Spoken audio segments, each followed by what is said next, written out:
आपल्याला करेन. साहेब, मला अजूनही आठवतंय विधानसभेची निवडणूक झाल्यानंतर पक्षाची बैठक बसली आणि मुख्य प्रतोद कुणाला करायचं यावरून चर्चा चालू होती.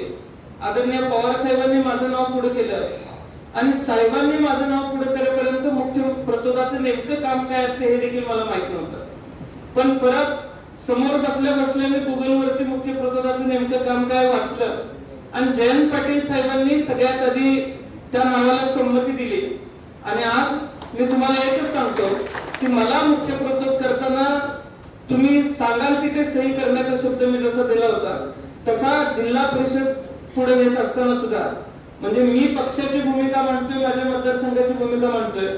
तुमच्या शब्दाच्या पुढे माझा एकही जिल्हा परिषद सदस्य जाणार नाही हे सुद्धा मी आज या ठिकाणी तुम्हाला सांगतो.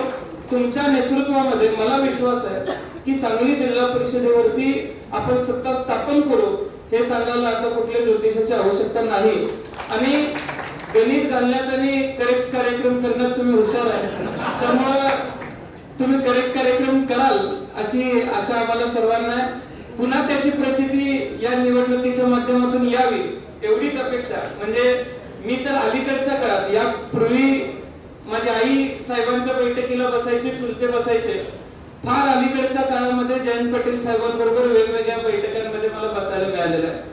त्यामुळे आता ते हळूहळू कळायला लागले की साहेबांना हुशार माणसं का म्हणायचे. आणि आता जर यातनं प्रचिती आली साहेब तर आमच्या समोर करेक्ट कार्यक्रमाचा एक आदर्श उभा राहील आणि भविष्यात आम्ही सुद्धा त्यातनं काहीतरी शिकू.